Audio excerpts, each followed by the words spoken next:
on the last episode of Living the Dream. So I do have a guest today with me, and this person, by all measurements, by all calculations, I believe could be considered a literal brother of mine. But at the same time, by societal measurements, I would be considered a black male and he would be considered a white male. And so now, to put a different lens on it, it's literally just putting the term a brother from another mother on full display.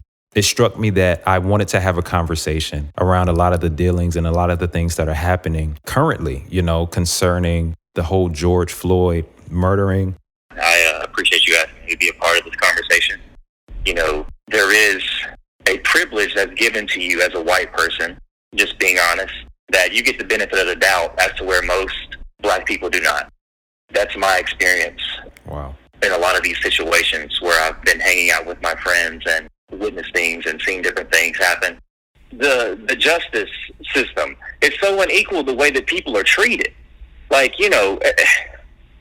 just crazy, man. And yeah, that's just a snippet, but it's just so much, man. It's a really heavy issue. You looked up the word empathy and, defined it and things like that. And being able to step into someone else's shoes, I think for me that's exactly what I'm saying about being real, right? Empathy is about being real. It's not about being right? Welcome to an I Exist podcast. Our entire mission can be summed up in one phrase: becoming all that we are. It is our belief that fulfillment doesn't come from changing into things you aren't, but rather from becoming everything that you already are. And ultimately, we're here to press and empower you to lead lives that are full of fulfillment. We've dedicated this specific podcast to the dream.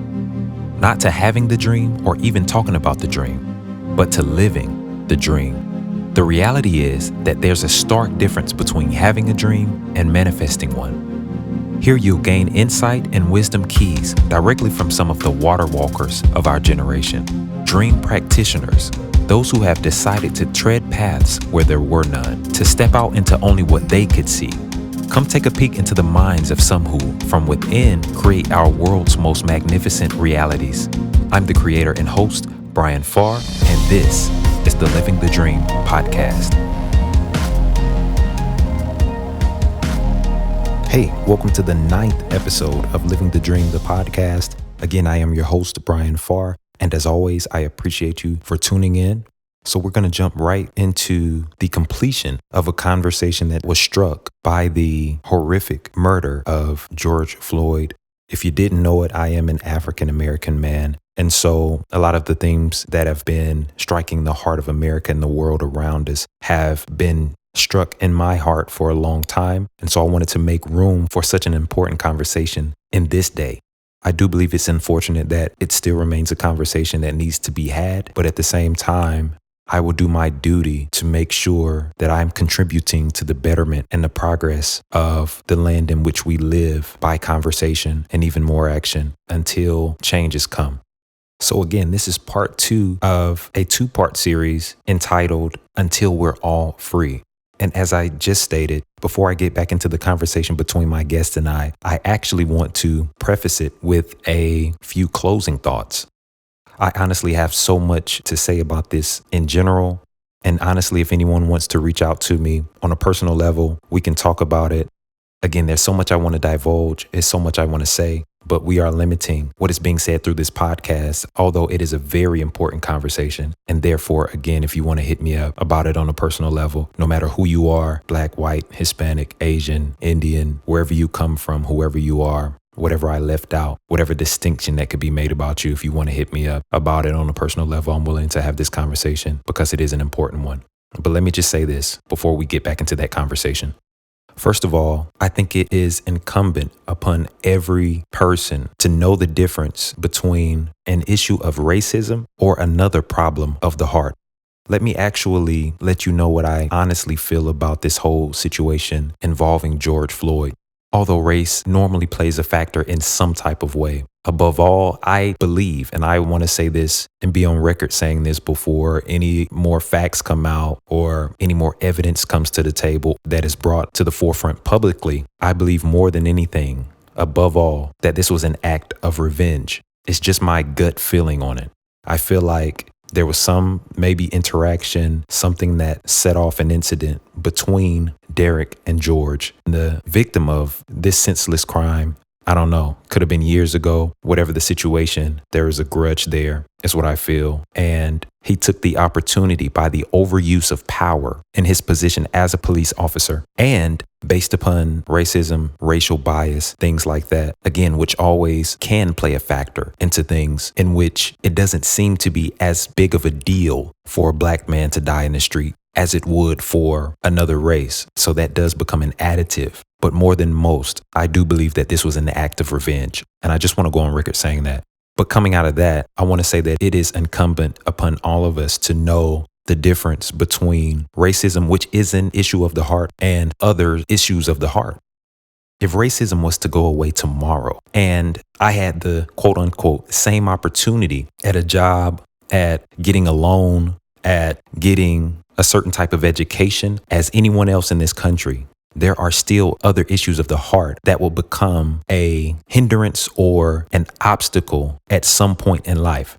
There are jealous people in this world. There are insecure people in this world. There are people who are trying to secure their position by any means necessary. So that means they're territorial. I've seen white people stab each other in the back. I've seen other nationalities do what they could to hold each other down. This is not something new. There are other issues of the heart which will prevent an ease of winning and success in life. These are human conditions. And so again, it's incumbent upon every person to know what you're dealing with. There's been situations in my life where I have had unjustified treatment, injustice be pointed in my direction. And I'm saying by outside race. And I don't believe for once it was necessarily all because of my color. I do believe that there were people who I know were jealous, territorial, all the things listed before. And so those things still become a factor. Until every human can operate in love and there is ideology that's based upon those type of principles, we're going to have to deal with human issues. So again, it's incumbent upon all of us to know that not every issue is a race issue. With that being said, I'm very aware of how real this fight is. My intention for having this conversation was to add to the proof through my own testimony, and there's thousands around me of the same type of testimonies of being discriminated against, being torn down, being underestimated, being counted out through assumption and generalization, and treated unequally, misunderstood, all the above and more has been a thing because of the color of my skin. Not only just me as a black man, but again, whether you're Hispanic, Indian, Asian. So don't think I'm saying by what I just said that racism is not a thing. Every group has their own biases and judgments, and there's not always, sometimes a little bit of truth in a lot of generalizations. And so we have to count those as factors in our reality. And always remember this too, it's always easier to kill what you're not kin to. All right. And so when I don't see brothers and sisters as brothers and sisters, which is why it's important to be our brother's keeper, no matter the skin tone or complexion, whatever differences that could be marked. When I don't see them as family, I don't treat them as family. And so again, it's easier to kill what you're not kin to. One other thing to really deal with, there's a lot of people out here who do not want to admit that there's racism or admit that they might have an advantage by being a majority or that they do have an advantage. Those things are hard to deal with, especially when you are ignorant to them, meaning you choose to be blind to them. It's hard to face the sins of a past that you did not contribute to, especially when you benefit from them and you don't want to lose those benefits. Or if you don't even see those benefits because you take your life and those around you for granted. And so if you ever wonder why, especially people who have an advantage, demonize an entire group, generalize some type of evil outlook rather than admitting the sins of a nation's past, or that there's still systematic oppression, racism, not only in systems, but also in the hearts of men, and risk having to share a life that some of them aren't even happy in, is because it's easier to kill what you're not kin to. Everyone has the ability to reason and all people have a heart. Well, why would you say that now, Bryan, when it seems like many people don't have a heart? What you are seeing is that they have a heart, right? Here's what I'm saying.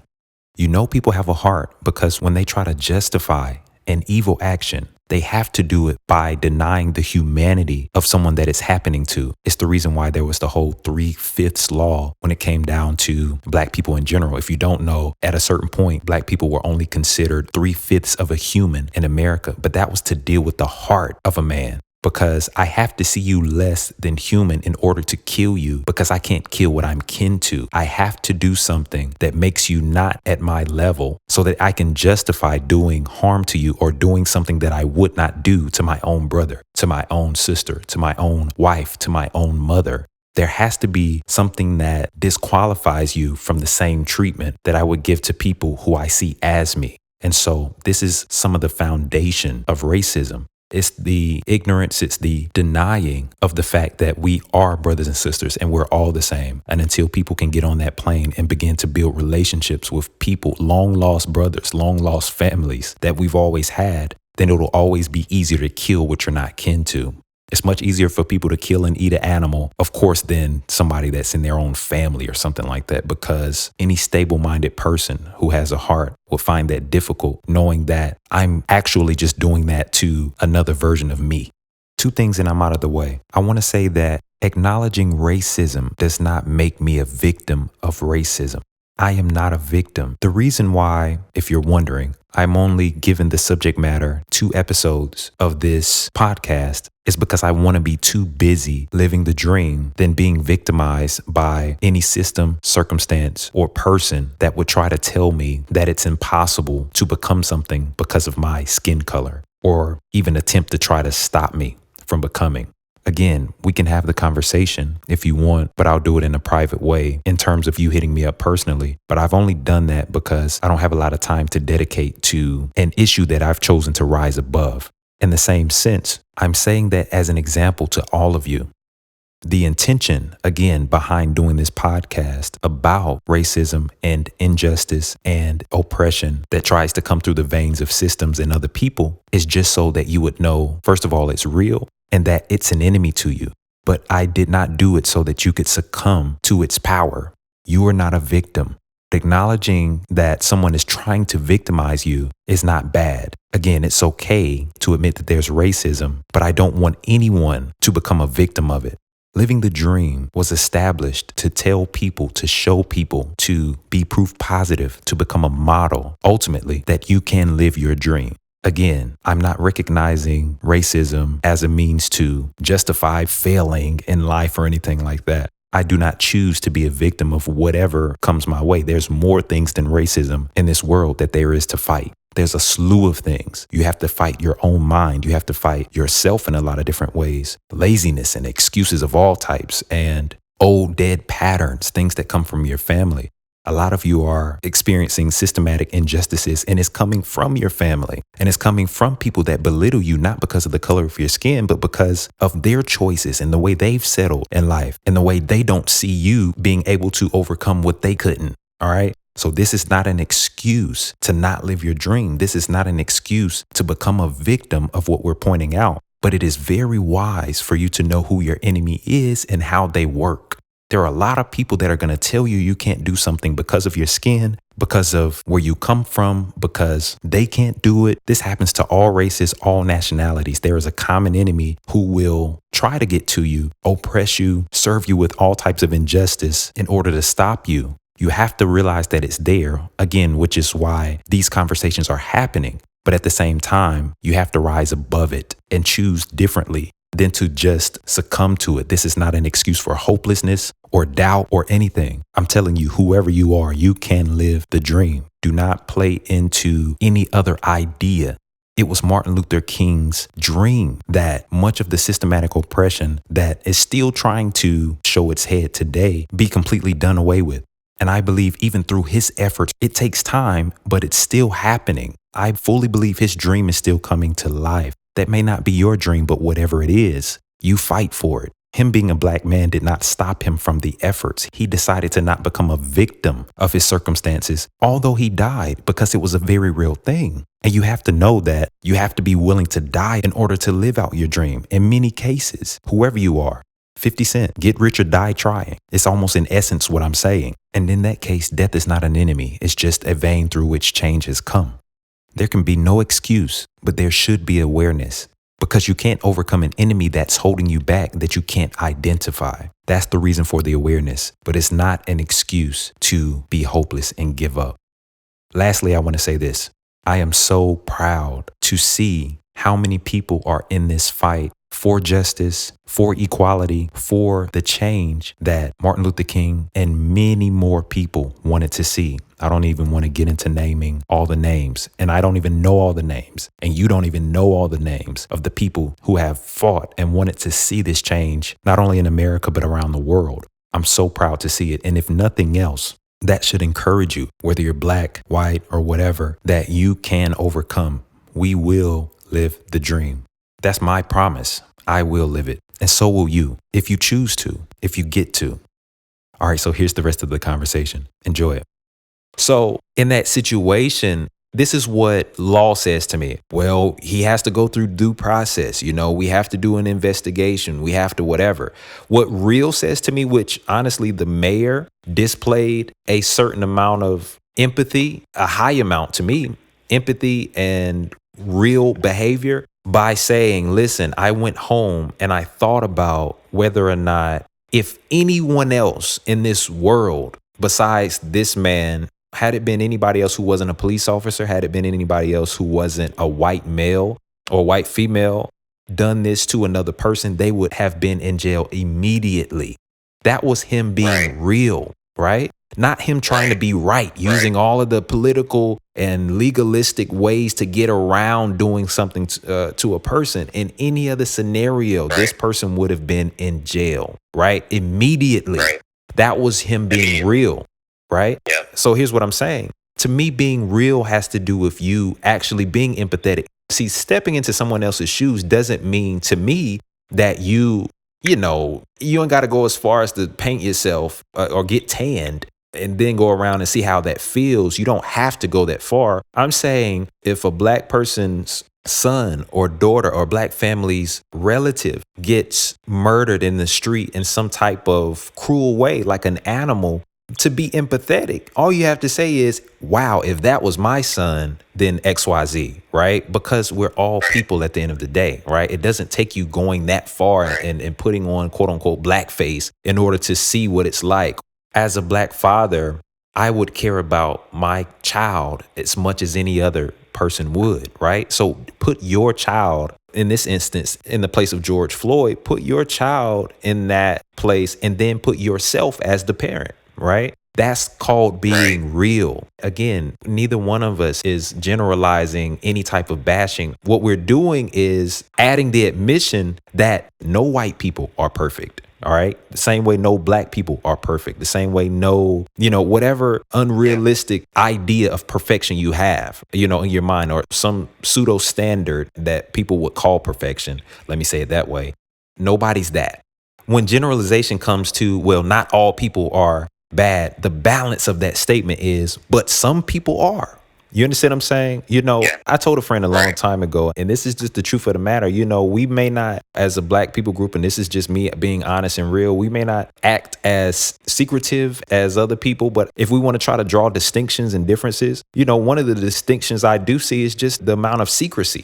Maybe you, as a white male, you're more compliant in public, right? But you're still smoking weed. You're still selling drugs within the community is what I'm saying. There's still someone selling drugs. There's still someone murdering. There's still someone raping. There's still someone beating their wives. There's still someone beating their children. There's still someone, you understand what I'm saying? All the same problems. There's still someone depressed. There's still someone suicidal. There's still someone who is on the brink of, all hell within their lives, within the community. It may not be on public display. You may not be selling drugs on the corner. You may not be smoking weed with your mother in the living room, but you're definitely in the backyard. You understand what I'm saying? And my thing is the balance to it's not everybody is that it is some people, right? And it might be me.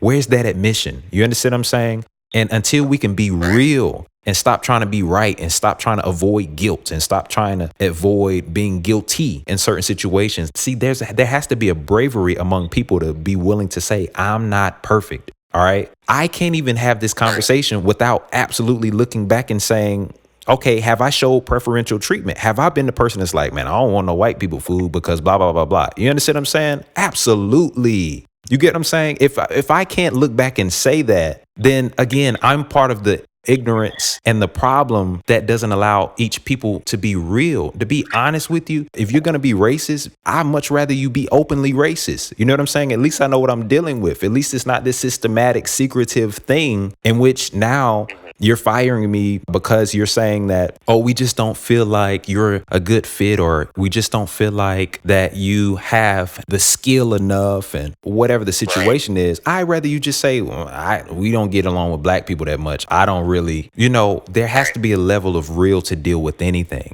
This is the steps to success and overcoming is admitting being guilty of certain things. You know what I'm saying? And so again, I'm using that on a personal level, but I'm saying in general, I think it's not proper for any of us to blanket statement anything, right? No black person should even be willing to say that all black people are godly or, like I said, without fault or not racist even. Nobody should be saying that, right? So this ain't blanket blaming. This isn't whole people group bashing. This is an admission that there is a problem that might be in you. You understand what I'm saying? And it's pervasive. It's everywhere.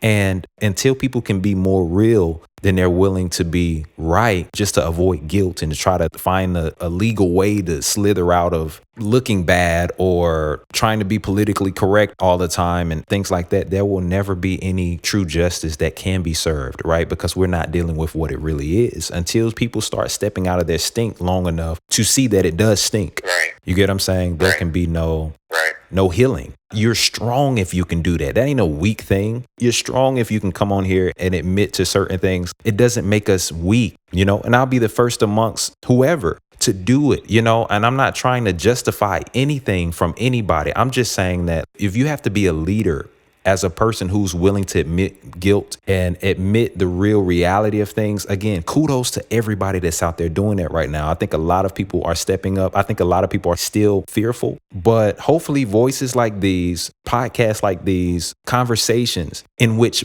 bravery is being displayed by people who's willing to say, no, I'm not perfect or anything like that. But I will admit I'm part of the problem in some type of way, that no matter what, I am my brother's keeper. And until I admit that, I am a part of the problem. All right. The more voices that we have that will lead and be honest, absolutely honest, then again, there can be no healing. That's the same principle that goes for somebody that's trying to get off of drugs, to somebody that's trying to, get out of a bad relationship. You have to admit the wrongness there. And I think primarily one of my problems is the defensiveness. You get what I'm saying? We have to admit what's really there in order to solve what's really there. I'm going to be shooting in the dark if I'm sweeping everything under the rug and, I'm just causing a bigger mess. We have to admit what's really there. And so let me ask you this.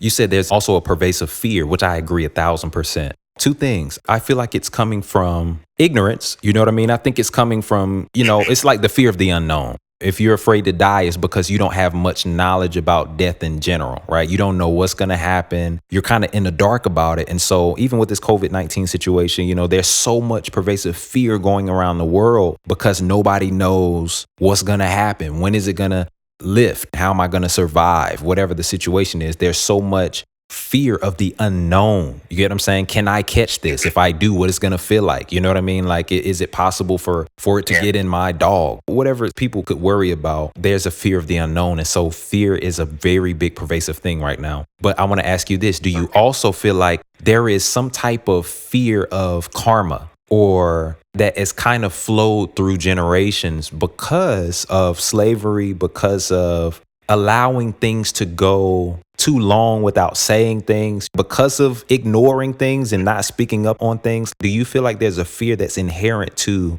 all of those things too? This is a real question because I'm interested to know.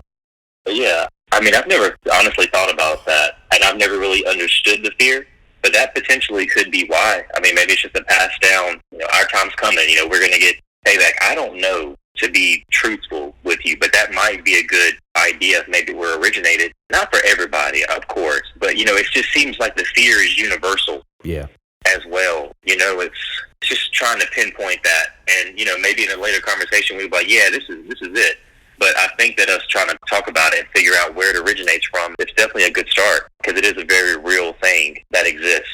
Yeah, and the only reason I asked too is because there has to be some type of fear of retribution to me that might be latent, even if you can't describe it. Because when you say things to me like earlier, you were wondering like, are you afraid, quote unquote, they are going to take your stuff or something like that? To me, it's almost like, well, we raped, molested, beat, and then on top of that, required free labor with horrible treatment for such a long time that there's going to come a day when I got to pay up. You know what I'm saying? Or they might try to rise up and get the pay that my great grand whatever didn't allow them to get. You know what I'm saying? Right. And here's what I think. Psychologically, this is my wild and probably going to be maybe disliked perspective. But you can't tell me that physical debt can be passed down from a generation to another generation in terms of if a mother or father or a couple dies, right? And they haven't fully paid their mortgage. And now the mortgage company is coming after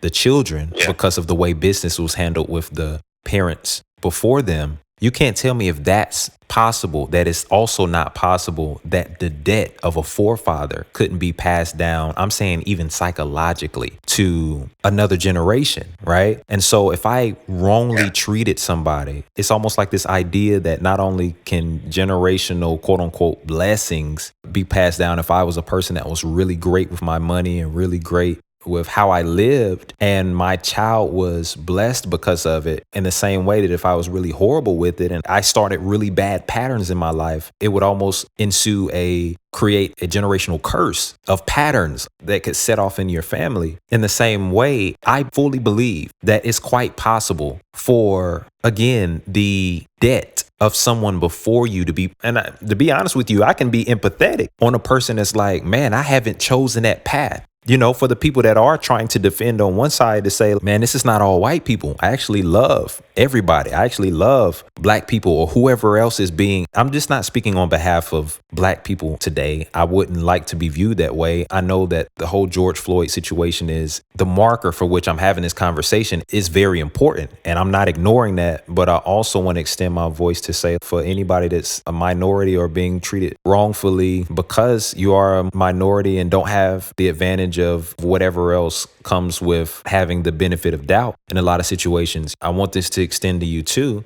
But again, not only can that be passed down, I think, again, psychologically, those patterns, like you said, that hate had to be taught, right? And that protectiveness had to be taught. Like, protect yourself from these people. Any day they might come for XYZ. And so I think it's passed down also. And I think that, again, the reason I feel for a lot of people who are actually telling the truth when they say, no matter what race they're a part of, hey, I really don't think about people that way. I really don't treat black people that way. My mom really didn't teach us that way. You know, I feel for the people that are rightly saying that. But at the same time, it's almost like there's this invisible debt that's just being passed down. You get what I'm saying? Because nobody's gotten rid of the debt. And that's the unfortunate thing. So I'm not saying how this should go, but there is an immense debt, I feel like, that is weighing down the country because of stolen labor, the mistreatment. I think the debt gets passed down no matter what. And so unfortunately for people who are defending and saying, well, it's not me in particular, the debt is just being blanketed. You understand what I'm saying? And I don't know how you handle that, but I will say that I do believe debt is being passed down. I would estimate that even when it comes down to the fear, maybe not in an outright way in which people could really even pinpoint it, but I would say that there's a good chance that that's where a measure of fear would come from. Because it's almost to me like if you rob somebody's house and when you go home, you can't sleep really good at night because you wonder did somebody see you. So there's this fear of retribution. Like, I don't know what's going to happen to me. And I will say this. I think as long as we keep the cycle going of the same mess over and over again, that is not going to go away. It's only racking up what I would consider more debt, right? And so it will behoove anybody to stop the cycles of hate in any way you can. But I'm going to go ahead and cut it short. Is there anything else you wanted to say in closing words to people that, I don't know, that you would just want to say might be helpful or... You know, I don't know what people's beliefs are, many different things, but, you know, being a Christian, man, we're just told to love one another. Start from that place of love and let it grow from there. It's not an easy thing, but it's a necessary thing to maybe start an impact to change the world. Just love one another and think before you speak, think before you act. And like I said, just put yourself in someone else's shoes and go from there. And maybe we can start to make some changes as a society and different cultures. So I think that's all I would have to say as a start and as a finish too. For sure. And, I want to, again, appreciate you for coming on here and saying your piece to it. Again, I think what you've acknowledged today is just a piece of the evolution and the solving. Hopefully, it will be received that way. It's like I was saying before, that to me, a big part of the problem is not necessarily that what's being said, that it's not everybody. I do know and agree with that. For anyone that's trying to make that argument, I think my piece to it would be, again, where's the admission that there are problems, there are things going wrong, and there are people within your people group, within your community, and this is for every single person listening. Where's the admission of the wrong? I can appreciate you saying that it's not everybody when it's balanced with it is somebody though, and it might be you. And when we can get that level of honesty, I think that's going to be the best case scenario for any type of, again, evolution, furthering. I don't think we can just forget it. For all the people that says, well, maybe if we don't talk about it for long enough, our kids will grow up and not have the issue. That's why I brought up the fact of it being passed down. I think there's a literal debt that is automatically there. You know what I mean? And I think that just raising a kid, even if you don't have to talk about it, we as humans are remarkable creatures. The reason I say that is because we can pick up on unsaid fears. We can pick up on undealt with problems and unstated patterns from the people before us. And so even if we don't talk about it, it's going to come down. You understand what I'm saying? I don't have to talk about high blood pressure as a problem within a Black community in order for the pattern to be passed down, because if I don't address and change the pattern, it'll just go right into the next generation. In the same way, you can try to not address racism all you want to. If there's a latent fear inside of you, it's going to be picked up on. People don't just do as you say. I think that's a common misconception about the way humans work. We're too intuitive as people. There's so much beyond the tangible with us humans that we're able to pick up on. So you can't just not talk about something and think that you still aren't passing something down. You can't ignore this thing away. All right. And so I think, again, a big piece of bringing about evolution and correction to some of these problems is just the honesty. I think I personally just look for the people who are willing to be honest in life and willing to look at their own situations and see the stink that's there, because everybody has it. And so if you ever measure yourself by some false measurement or some false standard of perfection, that type of self-righteousness is stink in and of itself. You get what I'm saying? And so I know you won't smell it if you have that viewpoint. But again, the self-righteousness is what I'm addressing through all of that. If we would just have some admission, right? Some willingness to have some self-awareness about my own people group, specifically towards white people in this instance, and some empathy about this entire situation. Hopefully what will happen is, again, we are able to heal, but again, it's not going to come from you trying to be right. It's going to come from your willingness to be real about every situation that is, and get outside of your frame long enough to be able to address the stink that's still going on. And I'm not saying every person has the weight of trying to change it all, but we can all do something towards the effort, right? It's why I'm doing this podcast today. It's why my friend Dane is on here with me. I also want to say this, I don't have any fear.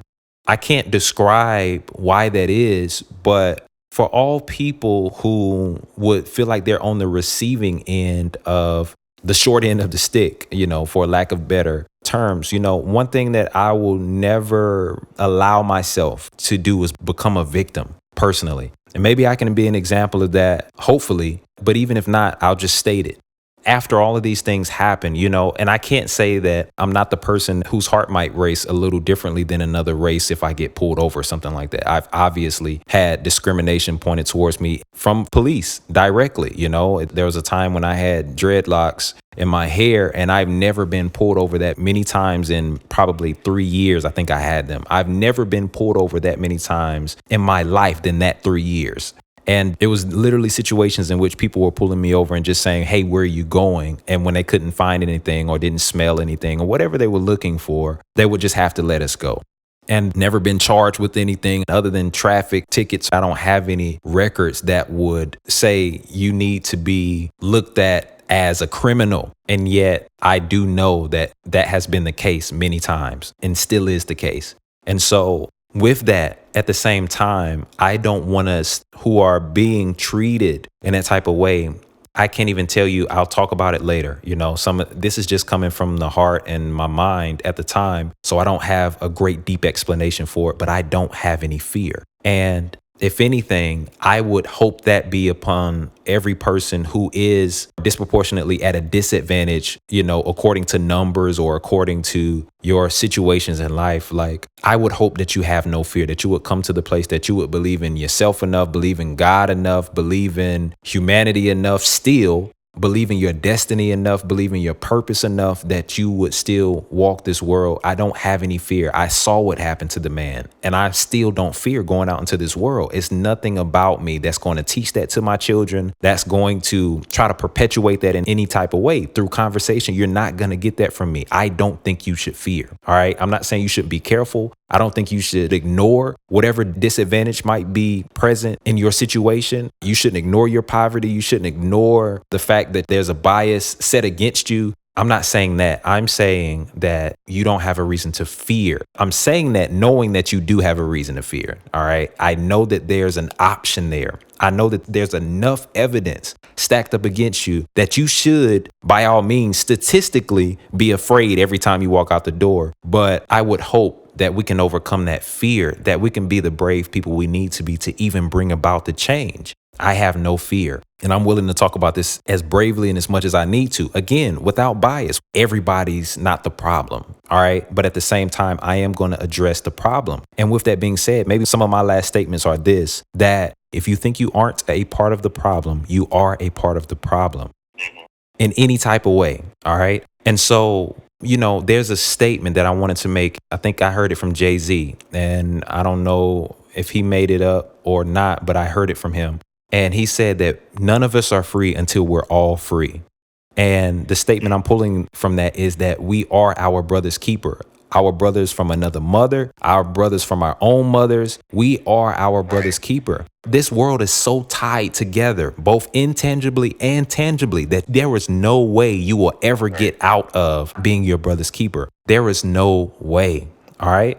If you're the person that's just paying taxes and you know that your local, state, or federal government is paying the person who is going out here and killing people for no reason, you just sustain the livelihood of a person who is a murderer, whether you want to see it that way or not. And I'm not saying you shouldn't pay your taxes or anything like that, but I'm saying you should take more seriously when these events happen and do something about these people being able to perpetuate violence, crime, and hate up under illegal guise. Because whether we want to admit it or not, we're all a part of the problem. My tax money goes towards people who are using their badge as a license for hate crimes. So I should take more seriously when these things happen. All I could think about was the fact that I don't just see somebody doing a crime, right? As hideous as it was, as big of a factor that is, all of the branches to that crime started sticking out to me. Like all of the people who are out here wrongly, preferentially hiring people, that's your brother, that's your mother, your family, or whatever, and skipping over the competent people and the people who are more fit in mind state and in heart for the job that you hired them for. And you did it preferentially because of your proximity to a person, but they're not at all right for the job. And you did it anyway, right? You knew they weren't right for the job, but you didn't want the challenge of a competent person. You didn't want to make your family think that they weren't first or whatever. And lo and behold, something like this could come out of it, but it's because you didn't do the right thing at the time. I couldn't help but to think about how many people have given raises, given positions to people because of their political prowess, or because they sucked up more than somebody else that might have been better fit for a situation. right? You put them in that position because of the flattery, and they turn out to be Satan in the flesh. You get what I'm saying? And they're wielding their power in the wrong way. Again, you too, sir, ma'am, are a part of the problem. All right. This is a systematic and evil thing. I'm speaking to everybody on this. I don't care if you're a black person that does this, that just out of necessity of feeling loved or liked, you hire the wrong person in the position, or whatever the situation is. Like, I think about those things. I think about, again, there's so many of us who think that ignoring the situation is going to bring about change. Or if it's in a certain part of the country that has nothing to do with us or whatever, again, you too, sir, ma'am, are a part of the problem.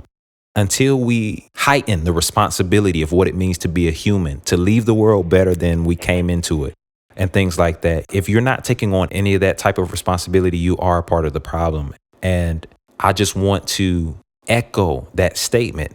You aren't even truly free. It doesn't matter if you're rich and you can seclude and you can say that you found the Trump trick of the trade when it comes down to paying taxes, so you don't pay taxes. So you're not talking about me. Listen, you're tied to it. You are human. And I don't even have time to tell you how many ways you're tied to every single thing that's wrong going on in this world. Until we all take more responsibility as humans to be a part of the solution, none of us are free until we're all free.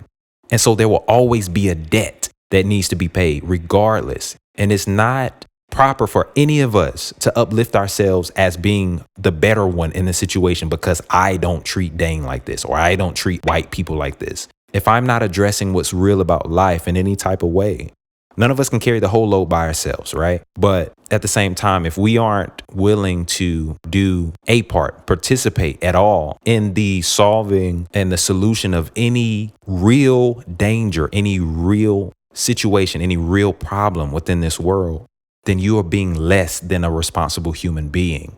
And you can start within your home, within your family, within your communities, your church, or your organizations, whatever the situation is. But listen, you are a part of the problem, because even when you just perpetuate the mentality that there's any type of superiority over other people, and, as they were saying about the lady in Central Park, there's this almost latent idea within her that no black man should even be telling her what to do. It's sickening to me. And I'll say this one last thing. I think about the amount of people who watch and see wrong, right? And don't say anything until they're on their deathbed. Like, that's sickening to me. I don't care how much you feel like you're in danger. And I'm saying this to all of the women that have been married to crazy men, right? And so at the time, and all of your livelihood is on the guy, and you see him take advantage and hang. Maybe I'm giving a back in the day type of example. You watch him use his advantage wrong, have a black man killed, or a black family, or a black woman raped, or whatever the situation, and you watch it. And when he blames it on you, you let it happen until he dies later on. And now I guess you feel safer. And now you're on your deathbed. So you got to face God eventually. So all of a sudden I'm going to write a book about how my husband lied and I let it happen for X amount of years. That's sickening to me. Yeah. We got to be responsible as people. You got to do the right thing and do it now. Absolutely. It comes a time when doing right. I love the way LL Cool J said it. He was serious when he said it. He said that for him, it's better that he focus on being a good person than to focus on being a nice person. And what he meant by that was, if you can be kind, of course. But he said, the reason why I say I'd rather be good the majority of the time is because being good doesn't always mean I have to be nice, right? And let me say this too. There's so many people that's just ignorant in the world and just plain stupid. You know what I mean? Like, and I don't mean to say that in a way that's whatever. Like, I don't know. I mean, there's certain people that are going to join the conversation and don't even know right from wrong. Literally. You know what I'm saying? And I think it's upon mature people to know who you're arguing with. They say that if you argue with the fool from a distance, you can't tell who's who, right? You can't tell the difference. I ain't even saying have a conversation with every single person. Like, they're just foolish, ignorant, and sometimes just outright stupid, which means they don't know what they don't know. It's not a judgmental statement. They don't know what they don't know. They're just stupid people who have stayed in a bubble for a long time and don't know anything, right? I'm saying it wouldn't be smart to waste energy on just arguing with fools. Okay, so I'm not trying to say that either and go out here and waste a bunch of time. But I'm saying for the mature of you and the people who are dedicated to knowledge and empathy and understanding and education, self-education too. It behooves you, to me, to do something about the reality that is very well alive today. And so, ending with that last statement, being good doesn't always mean being nice. You calling out your friend for their racism, you addressing a situation and making people uncomfortable by the fact that you will address it, ain't gonna be considered the nice thing to do. But you are doing what's good. And so, especially times like this, we have to lean towards doing good. And that means sometimes putting yourself on the back burner, right? You talked about showing love, Dane. Showing love means sometimes doing what's right in a situation, even above your own self, right? And so, yeah, you might get in trouble if you say some things finally that you were even a part of. But what's right to do? You understand what I'm saying? Like maybe you were the person that was a part of the gang of people or the club of people who were wrongly treating another people group, right? But you feel you have a certain amount of empathy inwardly, but you don't want to tell it because whatever situation, you're afraid that you're going to get lumped in and all this other stuff because you used to do it. Listen, what is the good thing to do? All right. I know it's not going to be considered nice to call your friends out or do whatever you got to do. But listen, it comes a time when you got to do the right thing. And what's right is what's good. All right. That's it. I can't go any longer. And I appreciate you, man, for spending all this long time with me talking about all of this. Yeah, absolutely. Thank you for asking to be on here with you, man. I appreciate it. It means a lot. For sure. And again, I'm echoing that statement back to you. It means a lot to me that you would do what's good in the situation, you know what I'm saying? And not necessarily what you may be considered a nice guy through. Yeah, I appreciate you. And as always, I appreciate everybody for tuning in and listening in. I pray that every one of you, no matter what color, what race, what classification, what distinction may be made about you, I pray that your way be made prosperous. And until next time.